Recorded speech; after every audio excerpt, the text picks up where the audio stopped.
Mel, it is 1st of October. Oh, We, it's not it the is. first, it's the fourth. You know what? Why are you start like that? Right. Welcome to Creator Collab, folks. Mel's over there already starting trouble. That's what I do. That's what I do. But this is a pretty cool thing. We said we wanted to do a show many years ago, back before I had all this Mhm. gray hair. And we finally decided on content, context, and just kind of the idea. That's all we had. We had a framework, but today's the first show, so I'm a little anxious. It's good to see you. It's good to see you there. It's good to see my Hoosier You too, friend. my friend. You Um, too, my you friend. know, um, how you been? How you been? Fantastic. I mean, I have to say, yes, Hmm. I am in Indiana. I am a Hoosier. That's a good thing. The I don't say weather, that negatively. No, that's a good thing. hey, hey, listen. I gotta say, Yeah. Midwesterners, we are like the neutral people. We love everybody. We're nice to Hmm. everybody. We're Oh pretty my simple. goodness. Like, we got Caitlin Clark, Rookie of the Year. Just saying, had to drop that quick little bit. It's kind of fun. So life is good in Indiana. We're good. Things are good. Fall leaves are turning, which simply just means that, we're there. So it's good. Hmm. Everything's great.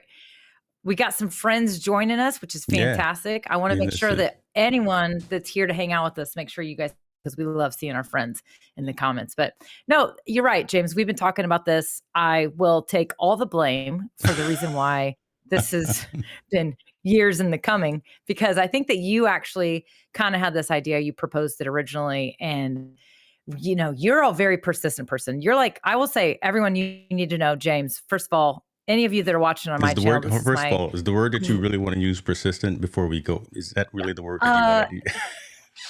I'm gonna use that right now. I'm gonna use that today. As they get to know us a little bit better, we might come up with some better words. But for those of you watching on my channel, James has been a great friend of mine. He's been a great advocate of mine. But what's great about James and what I admire about him is he doesn't sit around and wait. He is very much like, go, go, go. Like literally I mean, I don't know when it was, like a week and a half ago, you're like, do you finally want to do the show? I was like, yes. And then I'm telling you guys, this was like an afternoon text conversation.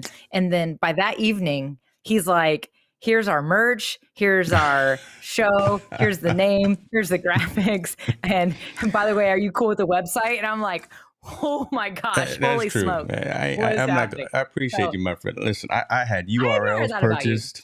I had merch. I admire that about you. I admire that about you. Oh my God, I'm so bad. I'm so I'm bad. just happy to be here with you. I'm just happy to be here with you doing this because this is your dream. This is your vision. This is your thing. So I'm just happy to be here with you. And like you said, this is our first show. Yeah, We're gonna kind of like figure it out as we go because that's definitely what you do, and it's kind of what I do. I tend to think things a little bit.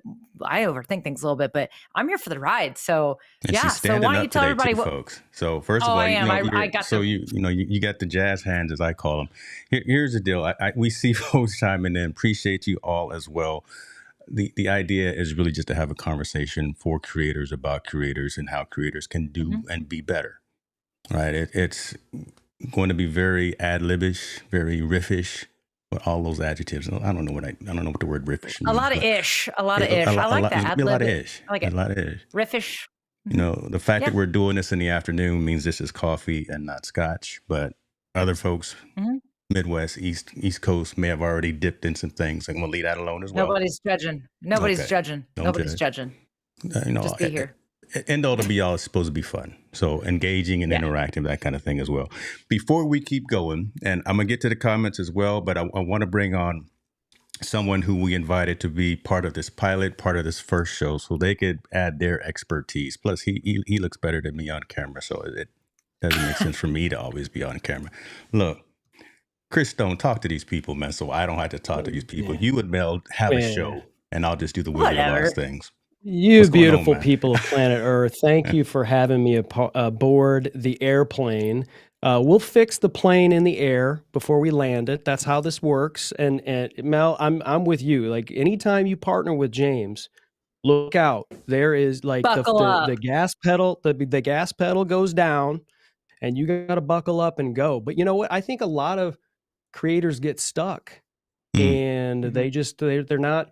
Like there's an acronym that Craig Groeschel came up with, and it was called GETMO, and it stands for good enough to move on. And Ooh, I once you love that. start doing a number of these things and you start creating things enough, you'll get better. You don't, you're not going to get, shredded in the gym overnight, right? You've got to go, and you've got to stay consistent, and you've got to crank out that stuff. And then one day you're Melody Diane Howe and you're James Hicks, and it's all good. Next thing you know, Jed's a millionaire. No, I just dated myself. As I started saying it, I pulled it back. Listen, we got a global audience. Appreciate everyone. We got folks from Australia here. Listen, it's 5 a.m. there. Marianne in the Shout out to house. I love it. Marianne. Oh Yeah. my goodness. We Winner. got Garen here. Oh, yeah. We got Joanne. We got a gang of folks. These are all the NBH folks. What should we call? come So first of on. all, no. What should we call the male fans? Because Taylor's got. What do we call it? hers. We Jennifer might remember Cowheads? Creator Classroom. She no, there's actually, they came up with a name and I forget what it is now. It's been a while, but Jennifer might remember. There is actually, they did come up with the name in the show for a minute. Jennifer from the Creator Classroom, by the way, she's a Canva instructor. She's amazing. So if anybody wants to learn about Canva, make sure you go Nice. check out the Creator Classroom. But she says my camera's a touch out of focus, so I want to make sure I'm good. But I don't know. I thought you were Oh, yeah, I've reaching had some for tech- I've had- mosquitoes for a second. I'm Well- not sure. I thought what was going on there. Hey, that's a little trick, by the way, everybody. When you got one of those autofocus cameras, it's called we'll call it the mosquito grab. That's funny, James. Let's give each other a Do you fist have- bump, and then all of a sudden our cameras are in focus. How about that? Do you even have mosquitoes in California where you are? We do, James? but not in the fancy neighborhood. So not over here on this. See, let's lock back in. Let's get focused, y'all. Let's get focused. I'm seeing. There you go. All right, I wore the wrong shirt. I should have worn my focus shirt. But that is a good shirt that you got on too. That's in the merch store. Y'all can pick up the Create. And, Look at all these people in the chat. We got they're all here. Saskatoon, Listen. Canada. Aaron Belaney, shout out Micro Studio is in the place. We got Sydney, Australia. Yeah, totally. Yeah. Thought I was All joking, this. didn't you? You thought I was joking. You even got This is like a Fuse in the real building. show up in here. Well, Okay, let's let me see. let's It's a real act like deal. it. Let's act like it. All right. So before Yeah. we went online, and I'm gonna let Mel go because she was trying to tear me up, folks, about this before we went online. Sustainable trends within the content creator ecosystem. I came up with that title after a couple of scotches. Always a good idea. And I shared it with Mel and with Chris. I thought it was great. I even got talking points here, but who knows what that is. But sustainable trends within the creator ecosystem. There was some confusion, consternation, whatever big word you want to use about my term sustainable. I've never used that big word before, but let's start there and let's go there. Mel, talk to us a little bit about your thoughts when you hear that title, though. I mean, like I said, okay, so we were having a little pre-chat during, by the way, anytime you go live, you need to, and you have guests, you need to make sure you have a little pre-show so you can check everything. Pre-show. So what James is referring to is we were kind of like, hey, we were having a little fun. And I literally was just like, what does this title even mean? Let's make sure people understand, because I do think that it's interesting because so James has an audience that is extremely tech savvy. He's got a great audience. Chris, you've got a great audience, very tech savvy, very entrepreneurial focused. We all have different audiences. And so I think it's always important to kind of level set. Like, what does it even mean? Sustainability, when I hear sustainability, I literally immediately go to the environment, like recycling plastic bottles and separating materials and trying to, limit your eco footprint and all those things. So when I hear about sustainability in the creator space, it might mean something different, right? So I just kind of was saying, hey, let's level set and make sure that we're all on the same page with what the hell are we talking about today? That's it. That's all I want to say. Getting the show demonetized with all this profanity already. Let's make sure that we're okay with that.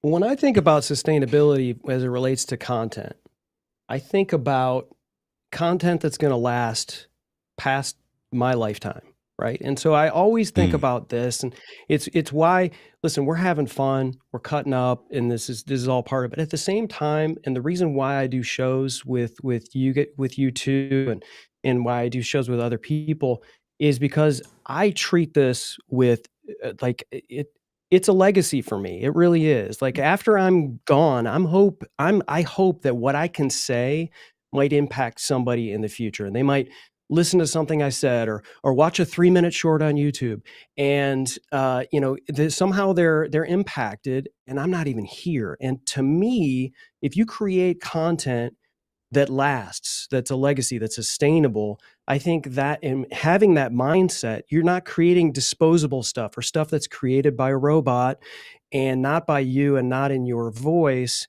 That, it's not, doesn't feel sustainable, at least not yet.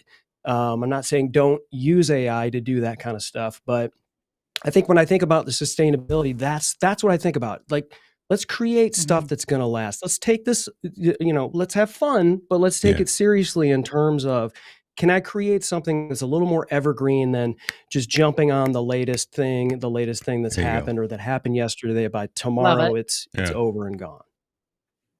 I mean, does that make sense? Well, so that's where I wanted it to go, and then Mel can tear me up as well. But sustainable meant long lasting, and you guys have heard me say again, rising above the noise, right? Yeah. And instead of creating something that's just on trend or something that's just in the now, something that actually, one, looks like it's you, that you've actually not only fed it through a GPT or through an algorithm and got that end result and published that, and you've put in your own flair on it. You put your own little twist on it as well. So I know a Chris Stone production. Every time he puts out a TikTok or a reel or whatever the case may be, I can see that he's actually done something behind the scenes to actually make it him. Every time Mel goes online and does her thing as well. Well, obviously because she's got her face on it, but I don't even have to look. I can tell right when creators who care about the craft put something out there to the public and to their communities. That's kind of what I'm saying. Don't just feed something through a program, get the result, and then push that out and expect to quote unquote go viral or quote unquote start gaining influence or whatever the case may be. That's what I mean by sustainability as it relates to this conversation. Mm-hmm. Yeah, I actually really like how Chris mentioned legacy. I think that first of all, two things. I think that what you said about just, you want to create something that's going to last, even if, you decide you're not going to do that anymore and pick yourself offline, or God forbid something happens, like, you still want to create something that is truly going to last without the top of your head being cropped off. Because I had to say that. Anyway, we were teasing James about this before the show. That's why I said it. But if you're here to have fun, welcome to the party. But I truly do think that one of the reasons why we do what we do, when people teach, many of the people in the chat, many of the people that are watching this show right now, you're not just showing up to show up. You're showing up because you're trying to make a difference in somebody's life. And here's the deal. You're making a difference in somebody's life today. But what Chris is referring to is, you might make a difference in somebody's life a year from now, 5 years from now, who knows, 10 years from now. I mean, we all can remember things that we saw a number of years ago when online content started to kind of show up.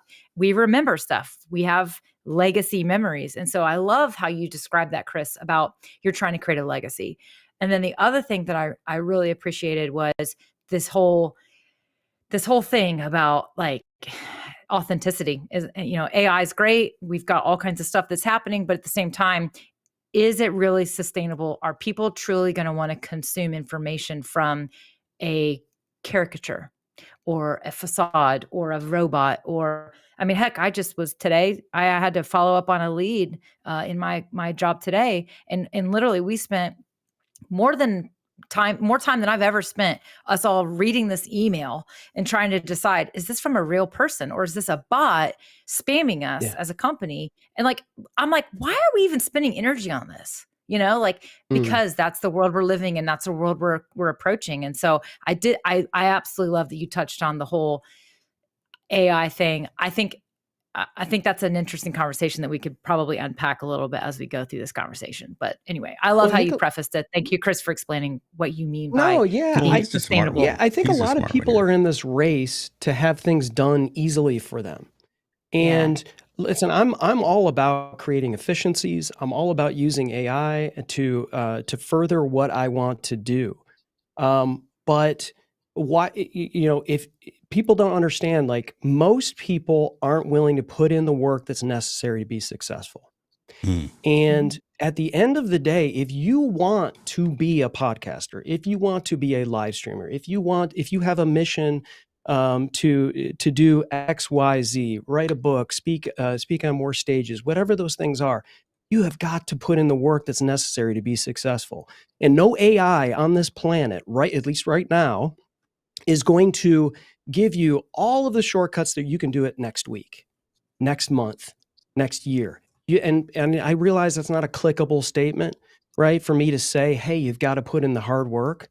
But unfortunately, that's true. You can use AI to do these things, but if you're not careful, you're just piling your content into this middle mediocrity chasm of content that's just being spewed out there. And if you don't set yourself apart and are patient and tactical about these things, you will just be like wallpaper in this whole world. And James, you talk a lot about rising above the noise, and that has resonated with me ever since I heard you say it at first.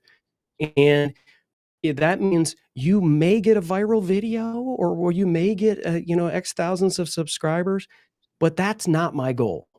And there is no There you amount of go. money, Yeah. no amount of followers, no amount of subscribers that feels anywhere near as good as impacting someone's life. Nowhere near. And that's what I'm here to do. And if I get 10 subscribers or I get 1 million subscribers, cool, but it's not really what I'm here for. Yeah, the measure of success, I think folks really need to step back and understand what their measure of success is, right? It should not be in the numbers, meaning the numbers of subs, likes, and things of that nature. It's really, as you say, in the value. The three of us are only here because we are passionate about what it is that we do, and we want to serve and talk to our community. Right. We're not necessarily here for any personal gain, financial gain, whatever the case may be. We're here because we like each other. Well, yeah, we like each other, and Okay. we have a little bit of knowledge, and we want to share that knowledge with like-minded folks so everyone can be successful. At the end of the day, that's kind of it. There's no little eyes here. There's no crabs in a barrel kind of thing. And I think when folks realize that, as creators, as folks that are out there with a platform that can be a global platform, as we are right now in Australia, that is so cool that we're in Australia. Okay. But when we have a global platform like that, and when we take this precious commodity of time from someone's day, hopefully a bit of this knowledge, hopefully a nugget from this conversation resonates, and they can take it and just get that 1% better the next time they go have a show, next time they go do something. Like I believe it was the Creator Classroom saying that she's been doing this for over 2 years. She understands her specific niche and has continued to grow and get better every single time. Having conversations like this, I would assume, are the ones that help each person get just that much better each and every single time they go out there and do it. And then they talk to someone else and they bring somebody with them, right? Instead of us holding this knowledge all to ourselves, being selfish about it and not sharing it, there's no value in that. There's no growth in that.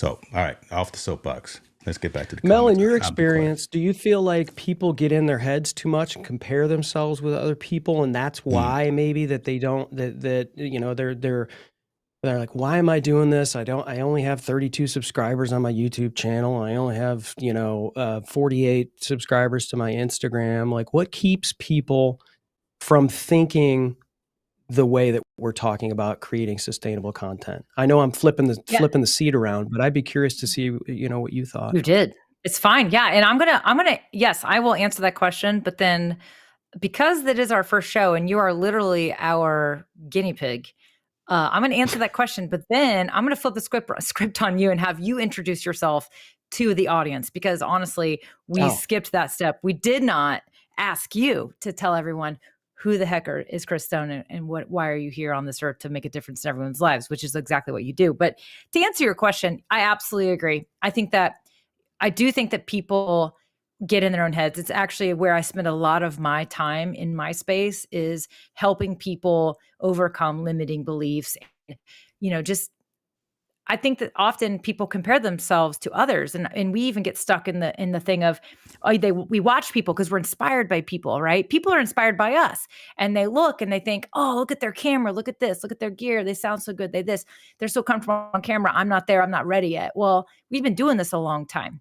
We've been doing this for a long time, and I think that what I always try to encourage people is don't compare your getting started to we've been doing this for a long time. So you will get to the place where you are comfortable, but you're never going to be comfortable unless you do the work, to your point, to just put in the practice. It's like going to the gym. It's like practicing a skill. It's no different than learning a new, foreign language. I mean, you're not going to just learn it overnight.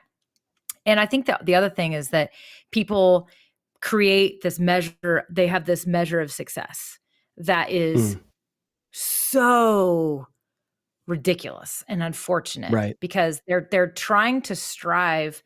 They're measuring themselves on exactly what you just said. Oh, I sent this video out and I only got 2 views or 5 views or 100 views. And they're thinking I should be getting thousands of views. Well, no, because you're still learning the system. You're still learning what your audience even wants from you. You may even still be learning what you want to teach. So your measure of success as you're getting started should always simply be, did you take action? Yes or no? Plus, it's literally pass or fail. So did you take action? Yes, great, you passed, you got an A. Did you not take action? Then you got an incomplete. You didn't do anything. So again, lowering the threshold, I think, is what people need to just kind of like give themselves permission to do. And then when they create certain goals, they can get there, but they've got to be realistic and realize that there are milestones before you get to big goals. So that's what I always try to focus on. And that's what I tell people. But honestly, Chris, again, we did not do you a good service. I will not blame James for this, but I will blame myself for this 100%. Chris, do us a favor. Please, I know that we're multi-streaming, by the way, everybody. So some of you are watching on Chris's channel, some of you are watching on James, and some of you are watching on mine. But we are definitely multi-streaming today on multiple channels. But Chris is truly the guest of the show today. So Chris, do me a favor, tell everybody who you are, what's your background, what do you do? Give them a quick little intro for us. Yeah, my name is Chris Stone. I have a company called Cast Ahead where we work with motivated entrepreneurs to do a show. Because as you know, James, Mel, most people, they don't want to learn how to do all of the stuff that it takes to create something impactful in terms of a podcast. And we do that for them. All they got to do is go and show up in front of their cameras and their microphones.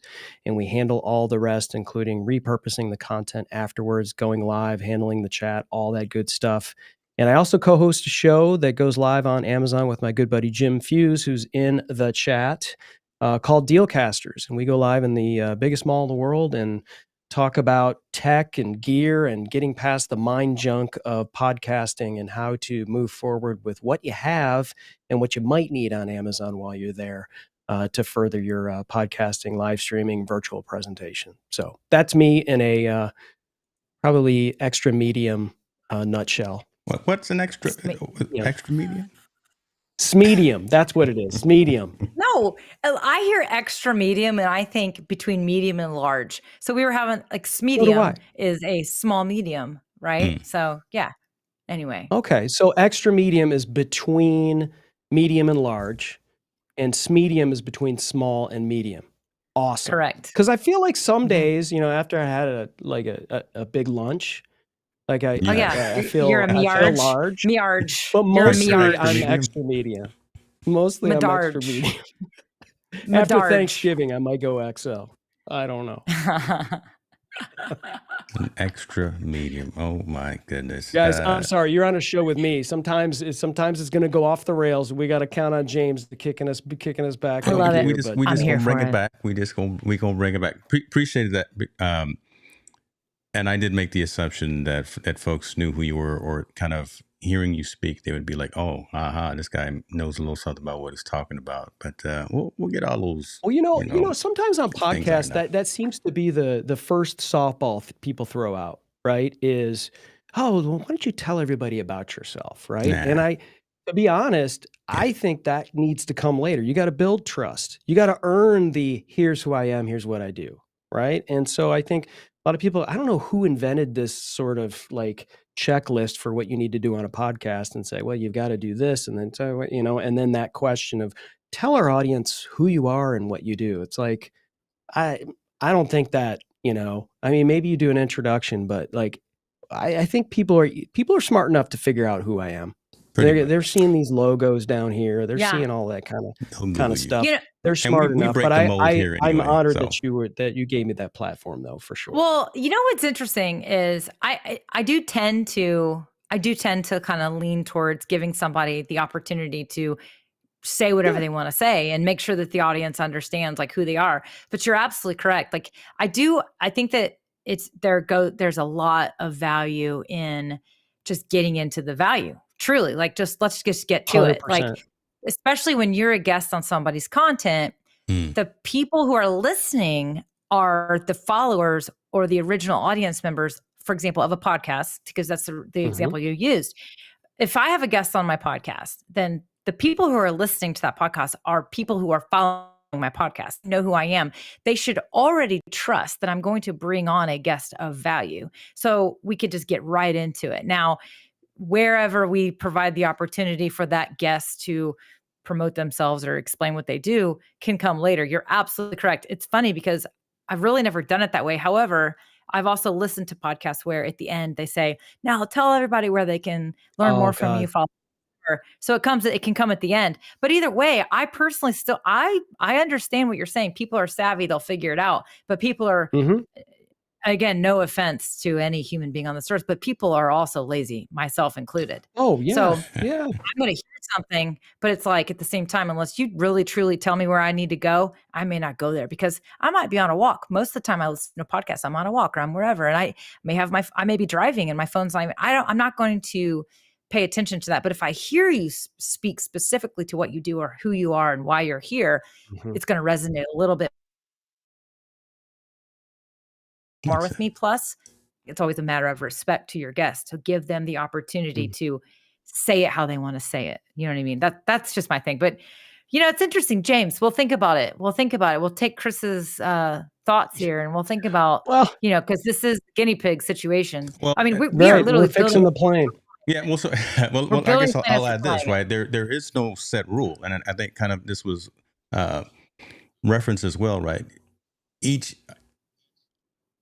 iteration, each time, each session, each different type of engagement is different, and there's a book called the YouTube or the Content Creator Bible, but there's no precedent saying that you have to do it this particular way.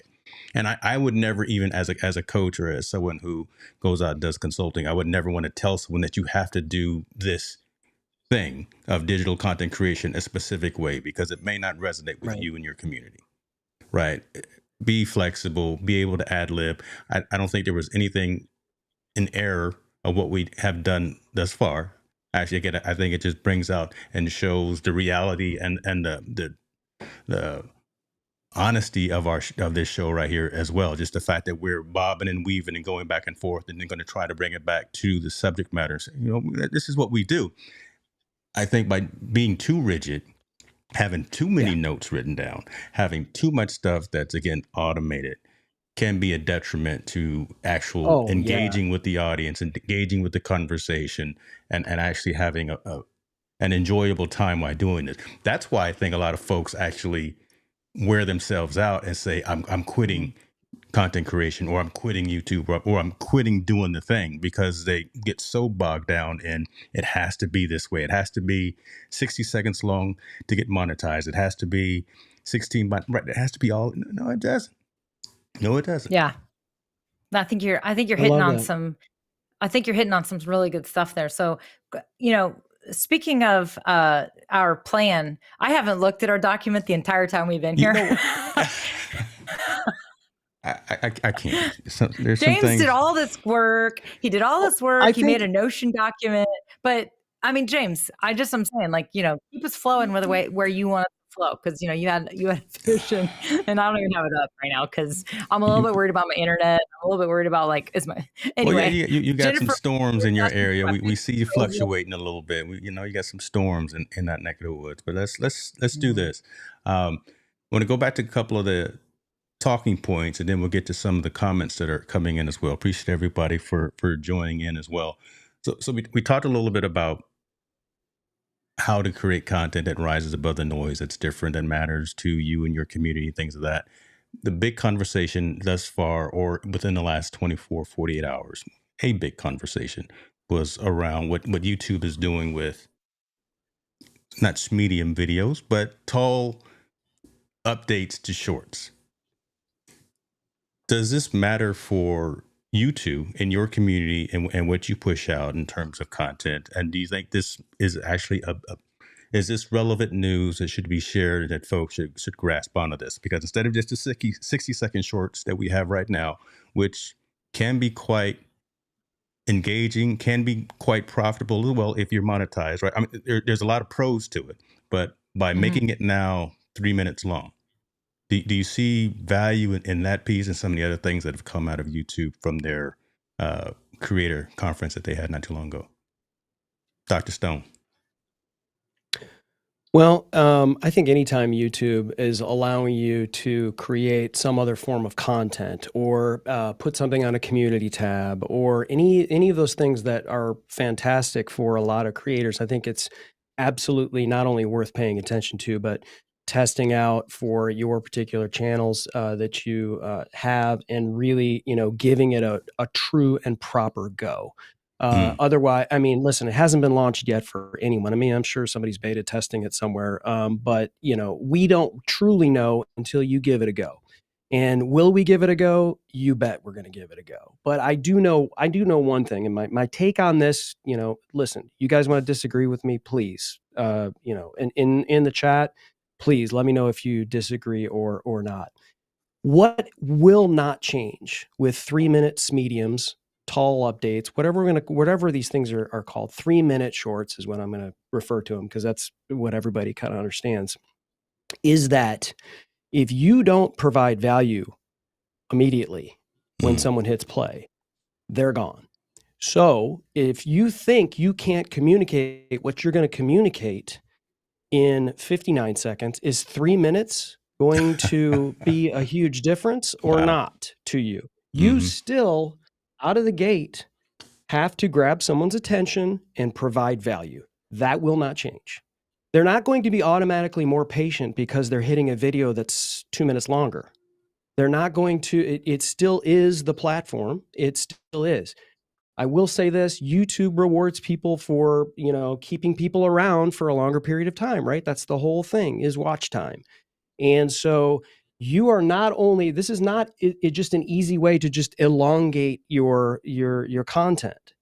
This is going to be more difficult for you to keep someone there for a longer period of time. Therefore, if you're going to really give this a go, you got to give, more than 59 seconds worth of value when you do provide these things. That will not change. They're still going to reward you for watch time, and you still will need to grab someone's attention for the length of whatever video you're uploading. It doesn't matter if it's a 1.5 hour podcast or if it's a 12-second blender, blending an iPhone, whatever you're doing. You still have to do that and grab people's attention. That's my take. I don't know if you guys agree, disagree, please. I love that you brought up blending an iPhone, because I actually kind of forgot about that. But listen, I think that, so it's my understanding. Every time I watch those videos, and you guys are talking about that. Oh, I know. Seriously. Okay. I have to, like, literally, the squirrels are attacking me right now, so I'm gonna fight them off. But we're gonna stay on topic here. Here's the deal. So I agree with a lot of what you said. I think that I also love what Marianne said. So if you could pull that comment back up, James. Marianne said, I say there's no harm in being an early adopter. I've seen in the past people who get left behind. Try it and see, right? I love that she said this, because I have even fallen into this trap. Like, Instagram used to be so simple, and then all of a sudden they start adding all these things and reels and stuff. And I'm like, how do I do this? Like, I still to this day can't actually create the same type of reel. Like, oh, I can pull someone else's voice in, I can do all these things. Oh my gosh. Like, I'm so overwhelmed because I feel behind. So I love what Marianne said about just keep trying new stuff. The reason why these platforms are presenting us with new opportunities is because ding, ding, ding, listen up. If you're multitasking, they want us to do them. And if you do what the platforms want, they will reward you. So, however, I think that there's a lot of value in what Chris just said. In that doesn't necessarily mean you need to completely overhaul and change everything. I totally agree with what Chris said when he said it doesn't matter if it's a 60-second short or a 3-minute Bermuda short, which I Gotta love love the Bermuda Jennifer from shorts. Creator. That's freaking genius. Thank you, Jennifer, for saying that. But Bermuda shorts, 3-minute long, right? Or 10-minute pre-recorded video or a 1-hour live stream. It doesn't matter. The point is that Chris said you have to keep people interested. So if you can keep people engaged and it only takes you 60 seconds, then just do 60 seconds. If you need 3 minutes and you can offer value, like mind-blowing value for 3 minutes, then do a 3-minute Bermuda short. But if you need 10 minutes to get your point across, then go create a video, make a short to promote, tease people, whet their appetite, and then drive traffic to your longer video. So again, the game is not changing. It's just that YouTube is presenting us with one other layer of opportunity to do it however you need to do it. So for me personally, Chris, I am starting to do shorts. I've not really done shorts, but I am starting to create them. And I struggle a little bit with keeping it within 60 seconds, which I know doesn't come as a shock to anyone listening to me right now because I am still talking. But I also think that I just sometimes need a little bit more time. But also remember, everyone, you don't have to use all 3 minutes. You don't have to use all 3 minutes. And the monetization rules are the same. There's a lot, there's what I saw that came out yesterday was simply that YouTube listened to the creators, and the creators are begging for a little bit more time. So they said, hey, we're going to give you a little bit more time if you need it. But the point here that Chris is making is if you need it and only if you need it, don't sabotage people's time by just wasting their time with 2 extra minutes of nonsense. So if you can get it done in 60 seconds, do it. If you need 3 minutes and you can offer value, take all 3 minutes. Boom. Yeah, she's over. God damn, I need to put some music in here. Well, we got some triggers here. Chris and I know. I probably maybe I'll play one of them. All right, let me chime in here. But this is good stuff. So, Creator Classroom is coming in hot. Marianne is coming in hot. I mean, these folks know the Bermuda shorts. That you should trademark that right now. Yeah. Creator Classroom. That's almost as good as Medium. That's a little bit better. That's a little bit better. Bermuda shorts is pretty genius. Here's my thought on this as I wave my Apple Pencil at everyone's face, like an old teacher, right? Depending on the use case, where'd she go? Oh my gosh, did she fall over? She's fixing her blurry camera, maybe. Oh, she's talking to a dog. Does she know we're live? Okay. Yes. As you know, we have this show. My thought is use I'm cases. listening. All right. So we've all created shorts here on the panel right now, and we do our thing when it comes to creating shorts as well as shorts and reels and things like that. And again, adding our own flavor, adding our own ad lib, making it look very personal. My idea around these longer shorts, 3 minutes long. I'm not going to use all 3 minutes, but the use case that I'm gonna do. I'm not sure if you watch Shannon Sharp's show, Nightcap or Club Shay Shay. So they're 3 hours long. Or even think of one of the sessions that I do, Team No Sleep, right? Typically, we're about an hour and a half. What I'm going to do is take 60, 90, maybe 120 seconds from that, a main topic or main item or kind of almost like a sizzle reel. Yeah. And turn that into the short, begin a very compelling piece of the conversation, boom, that then points you to the longer form piece of content. So it doesn't have to, again, be 3 minutes. It's not always going to be a whole bunch of loud pops, loud bangs, a lot of graphics, a lot of transitions, but it's going to be the conversation that hopefully, I use this analogy a lot. I'm kind of like a drug dealer, right? So I'm gonna give you a little bit, then you come back for more when you want the rest. I got to come up with another analogy, but that's the idea behind what I see for the use case. Good Lord, definitely not gonna be. Geez, she put. Show's gone Is off that the your rails, drug folks. dealer look, Mel? Show's gone off the rails, folks. I got a real pencil in my hand. Number 2. It's number 2. Nice. Ticonderoga. Like, come on. Get Sorry, off my James. Go lawn. on. Number 2 pencil. My bad. We're going to need Creator Classroom to come on screen here and take my place because I can't even deal No. with this anymore. That's James, my use I think for what you're longer saying, shorts, and I want to hear Yeah. your expert opinion there, Dr. Stone. I think, again, what is not changing in all of this is who your audience is, who you're serving, and how to solve their problems. Okay.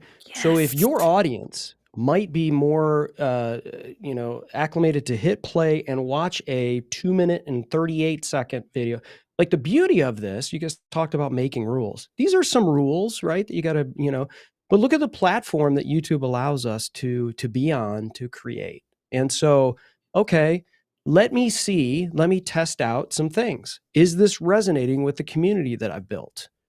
Do I even have a community to build? This is a way for you to do that, to say, okay, is my content in 59 seconds resonating with people? Maybe it's not. Maybe it needs to be elongated. Maybe you have to do a few more things.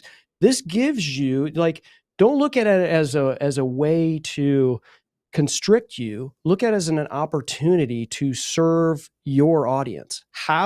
Think about them, put yourself in their shoes and go, all right, if I see this on YouTube, will I hit play on this? How can I grab their attention? How can I serve them? How can I solve their problems? Because if it's 3 minutes long, or if it's 58 minutes long, or if it's 3 hours like Shannon Sharp's show, it's like that is serving your audience, and it doesn't matter what kind of capsule that it is if you have your audience in mind. Does that make sense? I think it makes so much sense. And honestly, like, if you really think about it, this is one of those rules of marketing or sales or relationship building that has literally it has never changed. Pre-YouTube, pre-shorts, mediums, Bermuda shorts, extra larges, whatever. It doesn't matter. Like, this rule what you just laid out, and I know we're saying there is no true rule. The only rule is that you gotta be genuine, and if you 2 people, or you and 100 people, or you and 1,000 people have the same interest in mind, and you have something to offer to them that's valuable, whether it's in a room, whether it's in a church, whether it's on a YouTube video, a live, a 60-second short, or a 3-minute short, it doesn't matter. The thing is this simple. You have something to offer, and they want to hear it from you. It's always been that way. Like, I mean, we could get all weird and like talk about, I mean, literally, we're talking like centuries. It's been that way. So it's never changed. It's just that the medium, or the way we go about it, the way we get there, the way we deliver it, we have even more opportunity, even more reach, because you could still go speak to people physically in your coffee shop, in your community, whatever. But you also have, like we said, we have the whole world here. I mean, Marianne's here from Australia, and anybody else that's international, speak up. I mean, I know we have lots of people who will consume this piece of content that are not local to us in the United States. So again, you have even more opportunity, but the rule of bring value, attract the right audience, give them what they need, do your thing, they're going to get their thing. That's not changed at all. I want to ask you before we go on, we'll make sure that you're okay. And then I'll bring Chris back, because folks were asking again in the comments. I didn't bring them up. I just want to make sure before I bring the people back that you're okay. Jesus, Lord. I'm totally fine. Come on. Why were you even worried? I was looking for my pencil. This is the best show ever. We were It's automatically the best show ever. And by the way, my pencil is almost always right here, and I had to find it. Fell. I had to find it. I had to get it down there on the floor. So it is what it is. I had to get my pencil. She's like the cool preacher. She just got done off the content creator pulpit, and she put on the shades, man. That's drinking incredible. Tito's in the communion. Okay, let me stop. By the way, if you start blowing up anybody that knows James and you have his cell phone, start texting him right now, because those cool glasses he's wearing will start talking in his ear, and he will have to take them off. I Because it turned will them off. distract him. I turned them off, and they're not on right now. You learned that lesson. Where'd you learn that lesson? I used to text James in the middle of his streams, and he'd be like, "Oh my God." He'd be like, and finally he had to rip them off because I'm in his ear going like, "Get it together, Hicks. What are you doing?" They're not on right now. I've unplugged. I've unplugged. But just to dovetail on what Mel was saying, though, I want to do this. Okay. If you're hearing what she's saying, and is like, there's never been a better time for someone who has a niche, whatever you want to call it. I don't care if it's like underwater basket weaving only in Nebraska, or if it's, whatever. I mean, I'm talking niche of a niche. There's never been a better time for you. And people are like, oh my, people look at these. We talked about, comparing ourselves to others. If you have a niche, you get, you're into Pokemon cards, or you're into, whatever. It's like there's never been a better time for you as a content creator. It is just absolutely bonkers. The opportunities that somebody has to be heard and seen by not leaving their house is just massive. And that means you got to put in the work. We talked about it earlier, right? You can't just like automatically start doing something and it's, overnight going to be amazing. But man, if you just apply these sustainable things to what you're doing, see how I'm bringing that back, James? See how you I love it. I love you. There we go. God, I love it. If you apply these sustainable things, like this doesn't, I mean, Billy Thorpe here is in the chat. This guy is like this insane content creator. And he has, he probably did 3,000 product videos this week. Okay. This guy rode a seam and took it and is going. And like, we have stories of people, of friends that we know. And listen, I'm not talking just about, numbers of followers, numbers of subscribers, or even money. I'm talking about success, and success doesn't always mean financial. Okay. And so this is a fantastic opportunity for you to get past the mind junk of creating. And if you don't love what you're doing, you're not going to do it. And so you have to find something that you love that you're doing. And it can be really, like we talked about, getting weird, right? But if you like there's great, it's a great time to be a weirdo, because you can do a lot of great content on YouTube and TikTok, Yeah, so, I mean, I don't see a lot of excuses for people not to flip on the camera, not to flip on their microphone and get on there. A lot of this stuff is free, and it's insane to me how people don't take advantage of doing it and not going live. I know we need to talk about leveraging live video, but like, listen, this video right here is live, and we've had cameras go wobbly. I almost sipped coffee out of a cup I shouldn't, sip out of. We're all friends here. Oh no, listen, I'm just joking. But like, live video is how people will see you, because it is you. I've met Mel before, social media marketing world, and when I met her, I already knew her. She already knew me. And it was like, this is the same person that I know right here. James, same thing. And so that's just the way to, if you do something that's over processed, and like I always when I work with my clients, I tell them, we start with a live video. And because chances are when you record anyway, you're doing it in one take. So like, let's just go live. And I don't know why people just all of a sudden pucker up when that happens. It's like, boom, we go live. Your clients, the people that you want to impact, they're seeing you as you. There's nothing better than that. And then once you have that recorded, you can turn that into like millions of pieces of content that will last a lifetime. And so I think when it comes to leveraging live streaming, I mean, that's where we start. And then that's the center. And then it just goes out from there. I tell you what, that's good stuff. And I want to using my analogy again, I'll bring the plane in with that topic right there. But I did want to put this up. Shouts out to Mr. Cox for joining us as well. But Billy was saying, listen, yeah, the numbers that you said, he probably did do, a couple of thousand product reviews and product videos just this morning, but turning that He is into bonkers. sustainable business with a modest number of followers on each platform, but yet and still he's out there making business. He's taking care of his family. He's doing it because he loves it. He's recognized as an influencer and as a subject matter expert in everything he talks about. He was talking about, what was he talking about? I saw one earlier today. Billy was talking about like chargers or something, and I thought I knew a lot of stuff. Billy Thorpe is pretty cool. So there's that. Bringing the plane and talking about live streaming and talking honestly about the whole premise of the Creator Collab. One, you don't have to do this alone.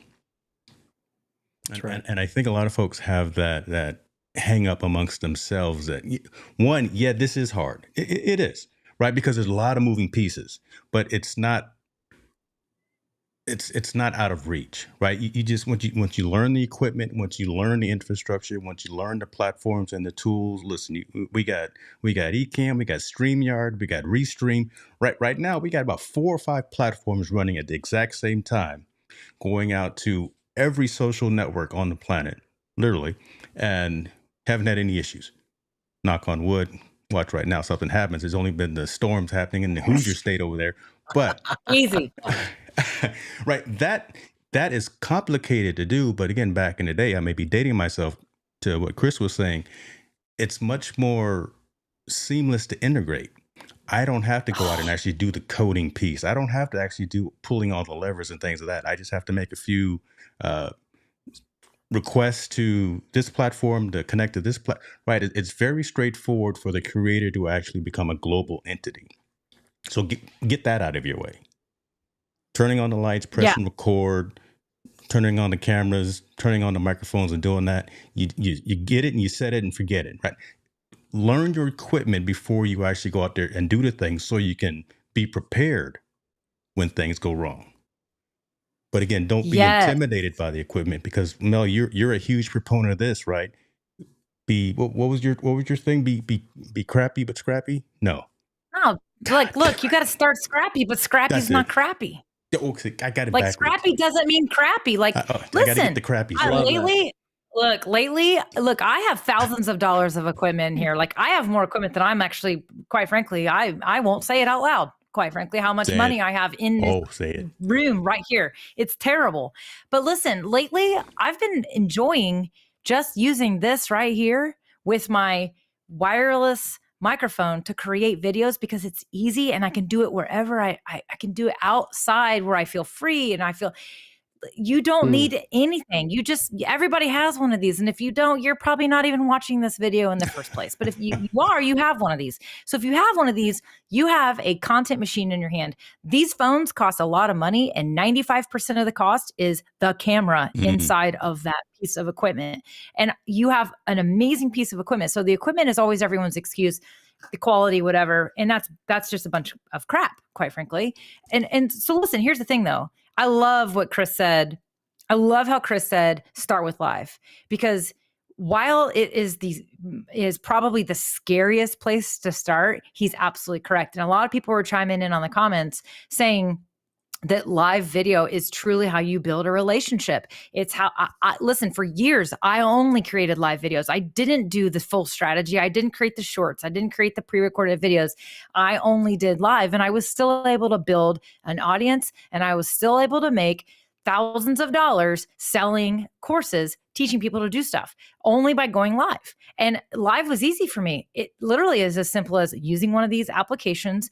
Pick and choose your one. They're all amazing. They literally, truly are all fantastic. Some of them are simpler than others. Some of them are really fancy. Pick and choose whatever you want. Click the button and just freaking get out there and go live and start building an audience and start building a relationship. Get to know your audience. Understand the challenges that they have. And why I like live is because they are literally talking to you. They are literally speaking to you. They are telling you their problems. They're telling you their questions. And you are literally creating a content strategy in the middle of creating content. Like, it doesn't get better than that. It does not get better than that. And so live video that's why I'm so passionate about it, because just like you said, Chris, I met you. I literally walked up. I was like, Chris Stone, what's up, dude? You and I had never talked. We had never really even communicated, other than like maybe a couple comments here and there. But I walked up to you. I am pretty sure I gave you a hug. And I was like, what is up? Like, it's so I'm good a to hugger. meet you. We hugged. Same with Jim Fuse. Same with James Hicks. James Hicks and I, same you thing. slapped me Finally first met him. time. No, you slapped me when we met. I may have smacked you a little bit, but you may have deserved it. I don't know. We might have been at the bar. I'm not sure. But my point is this: if you can show up on live video, I think it was Jennifer that said it. Somebody else said it too. It's the most authentic way to show up online, because it's not edited. It's not processed, as you said, Chris. It is literally you, real and raw. There it is. It doesn't get better than that. And this is all about building trust. You can build trust. You can create attraction with edited videos, but you cannot build trust the way you can build trust with a live video. So I love that, Chris, you start with all of your clients and say, we start with live video. I totally agree with you. And the barrier of entry to what James was saying is nothing. Same with creating a podcast. I remember researching a podcast years ago, and I was like, I'm going to create a podcast because it sounds great. And then I researched it. I was like, what's this RSS crap? Like, what? Oh, file this and process. Like, I was like, whoa, this is way too much for me. Now you can record a podcast on your phone and click a button and you have a podcast episode out there. It's that simple. Like, the barrier of entry has never been simpler. So to your point earlier, Chris, now is the time. If you've been sitting and waiting and kind of holding back, stop. Do it now. Now is the best day. Yesterday was a better day to get started. Tomorrow's the worst day ever. Today's the best day. So get going. I always equate it to, I'm a huge Miles Davis fan. I'm a huge, I'm really into mid 60s era bop. And like, one of the things that Miles Davis worked on with any of the bands and artists that he worked with is, he said the practice is for the stage. He said they never rehearsed. Like, they went on the stage and they went. And the reason is because that magic that you hear in Sketches of Spain or any of these fantastic Miles Davis records, that magic that you hear, that was in one take, and it was only going to happen for that moment. And if you're rehearsing that, you're missing it. That's and so eventually, when you do that enough times, you're recording albums that live on past you. And so I take that mentality, and I think a number of these people in the chat, and if you do, please let me know. Give me a 1 in the chat on this. I am a recovering perfectionist. Okay. I have a real problem with perfectionism. It's massive. And it really, I was like, believe it or not, as like goofy as I can be sometimes, saying and and all these things that I say was a real crutch for me to go and do content. And so going live, that I forced myself to go live. And the reason why is because that got me through the perfectionism. There's a 1. And I'm seeing 1s. And so if you go live, it's done.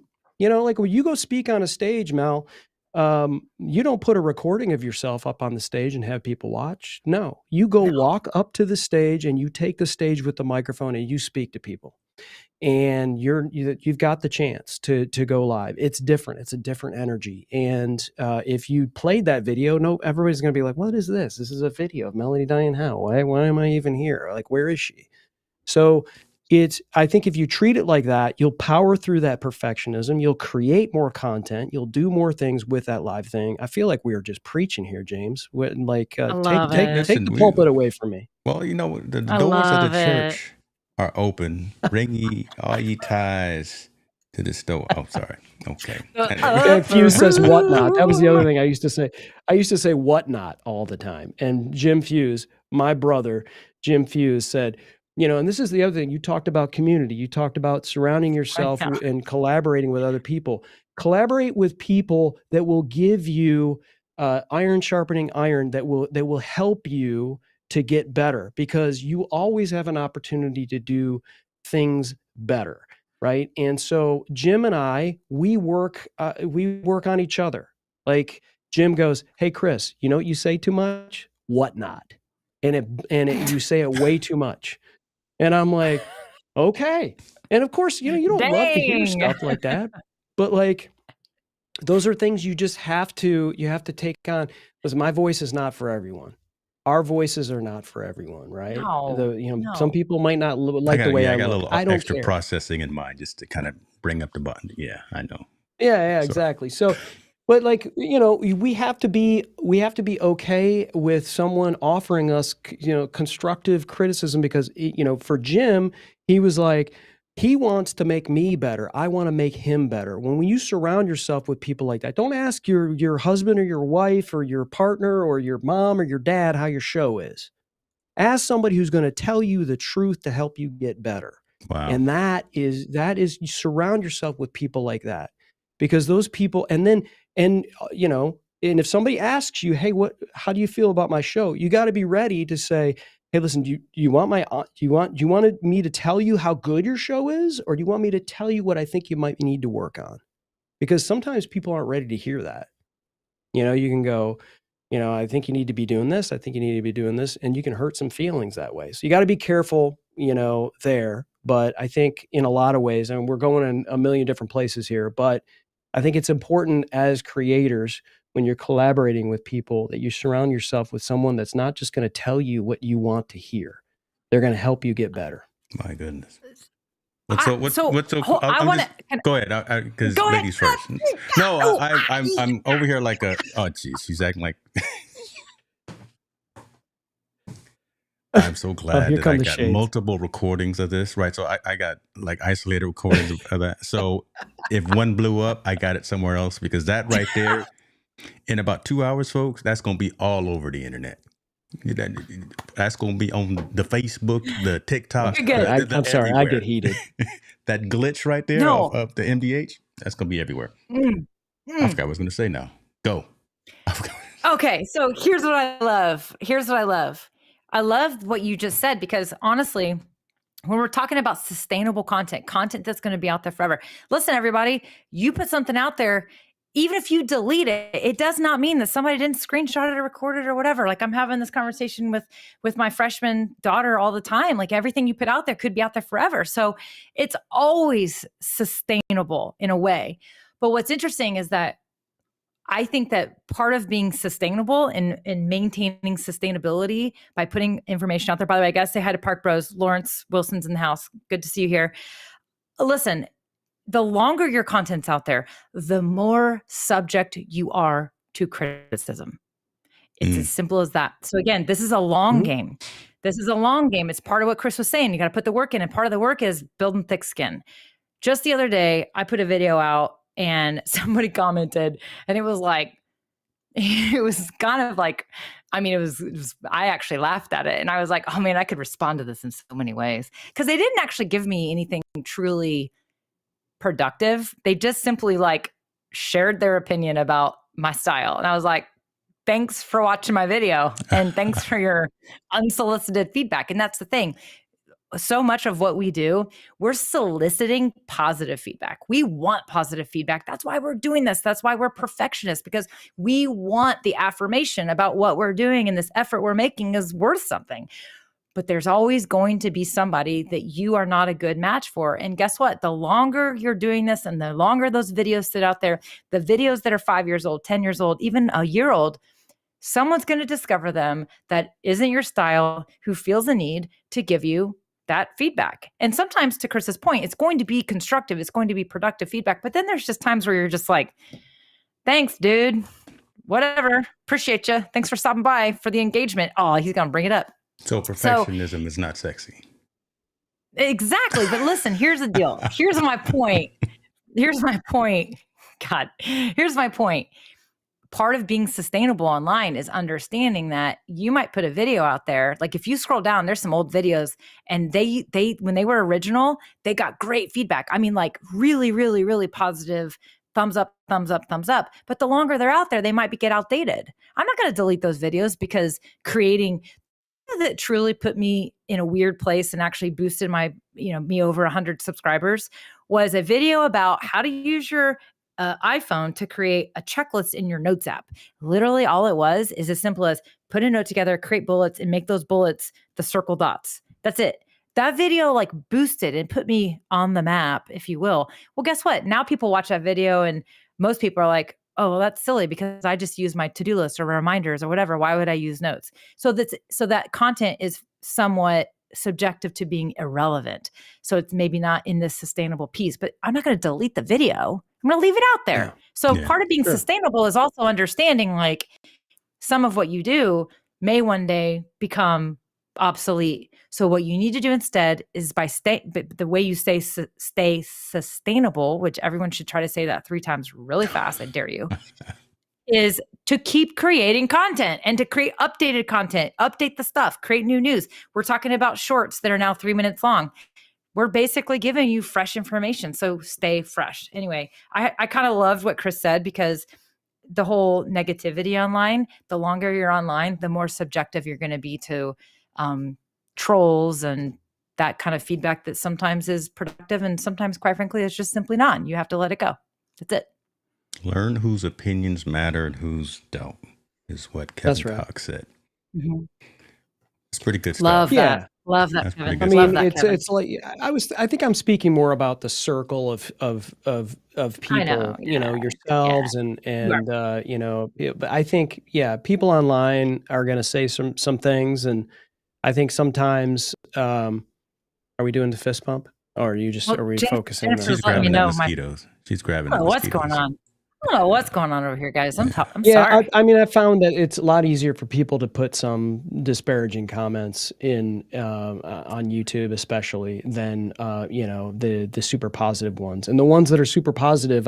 You know, like that was a lot of, you know, if somebody says something really positive about a particular video that we've done on YouTube or whatever. I mean, that took a lot for that person to say something positive. You know, it's almost like Yelp reviews. It's like people will be like, well, you know, the service kind of sucked and the eggs weren't done, you know, like I wanted them to be. Like they want to say that, and it's easier for them to say that and complain about something than it is for them to say, this was great. Denise, I thought, was a great server, and you know, the atmosphere was clean, even the bathroom. Like I just feel like people would rather say the bathroom was disgusting and, you know, say something else or throw mud. I think sometimes in those kind of things. And I think I take, you know, it took me a while because at first it was like, ooh, that kind of hurt a little bit, you know? And then I'm like, this person's got problems, you know, if they're complaining about, you know, something that's just stupid on my video. So anyway. And I would say, don't let those crabs in the barrel, as I called them before, deter you from doing the thing.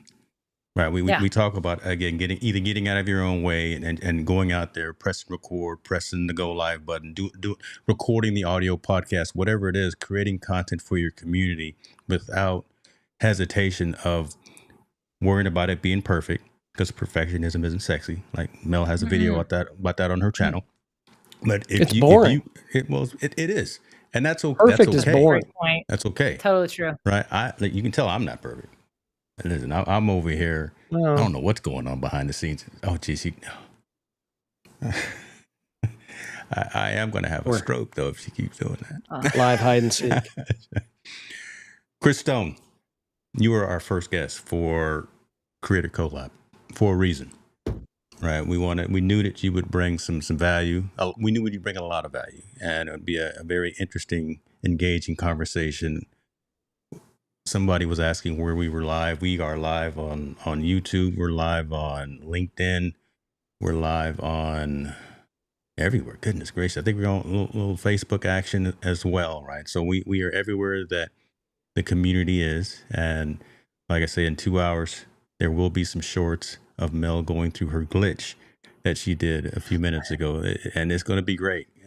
Listen, I'm gonna do a master. It's gonna be a masterpiece. Well, Can't wait. It's gonna be. I can't wait. Some of that's gonna be in it. It's gonna be. I'm already over here planning. It's gonna be dope. Every 2 weeks is what we wanted to do this, right, Mel? But then again, life interjects. Life comes in the middle sometimes. So what we're going to do, folks, in the community, we're going to continue to try to bring this valuable content, bring special guests on. It might just be me and Mel. It might just be Chris and Bell. It might just be me and somebody else. Who knows? Because who knows what tomorrow will bring. But the idea is to have a collaborative environment where the community can interject and talk to us, and we can talk to them. And hopefully at the end of the day, at the end of 60 minutes, somebody got some value out of the conversation. Mel, I think so. Listen, I'm excited about this show. We were joking in the beginning. If you're just now tuning in, make sure you go back and watch the beginning. But James and I have talked about this. This is really, like you said, it's really just kind of like, think about it as like coffee talk in tech, or Tito's in tech. I don't care. Ooh, that's a great name, James. Well, yeah, that's copywritten name there again. My own channel is going to have that one. She leaned back on the mic. Dang. Yeah, she's looking back at the Tito's because it's right there. That's why she's looking back. So what happens? Hey, the beauty is in the live, right? So here's the thing. We are here to have conversations with you. It's about a conversation. So the whole point, and we need you to show up too. So come back, make sure you are. So Jennifer from the Creator Classroom said, Mel, can you attach both these creators' info in your description of the show? Absolutely. So you will be able to connect with all of us. Listen, Chris has amazing stuff. He's doing amazing things out there. James is doing amazing things out there too. We're all a little bit different in the way that we show up and what we talk about. But at the same time, we are creators. And that's what this is all about. Heck, one of you might be on our show one day. I mean, honestly, truly, one of you may be a guest on our show. So we are just here to basically have conversations about being creators, and we're here to collaborate. We're here to kind of be your facilitators, your leaders, and help you along. We're going to, provide guests that are going to help you feel inspired, but also you're going to learn new things. But at the same time, the conversation is all about you. That's why this is a live show, because it's about the conversation. So we definitely want to collaborate with you. So definitely, if you're watching this replay, let us know what you thought about it. If you got this far, you get an award, and we love you. But at the same time, make sure that you are absolutely subscribed to all of us, because Chris is doing great things out there too. I love you, Chris. I love what you're doing. I think I met you, actually. I think the first time I ever talked to you was on, oh my God, Clubhouse. I think it was on Clubhouse, literally. Oh, really? I'm almost certain when there was that really cool year when everybody got to talk to each other. I'm pretty sure that's when I met you. And again, Marianne said it earlier. It's all about being an early adopter. And yeah, Clubhouse is not really a thing anymore for most of us, but I got to meet a lot of really cool people and actually have some original conversations. I didn't know who you were before that. Then I learned who you were. Then I started following you. I saw the amazing things you're doing. So I'm appreciative that you're here today. You're a perfect first guest. And we definitely appreciate you riding this little wave with us as we, build the plane as we're flying it. I mean, are we even in the air? I mean, I think we're in the air. We're cruising altitude. Yeah. Cruising altitude. I think it's more like diving off the diving board and putting water in the pool on the way down. Oh my gosh, that just gave me so much anxiety. Like, oh my gosh. No, seriously though, it's been an honor. Thank you both so much. I just support and love you both. You're just amazing creators. I knew that, by joining with you guys on this show, it would be an amazing roller coaster ride of fun, but also value. I think we all got better today. So I really do appreciate you guys having me on for this. And I wish I had my shades. That's it right there. She's too cool. She's got the shades on. Everyone, we appreciate you. Like, subscribe, do all the things that those algorithms tell us to do, but we'll see you next time. We out.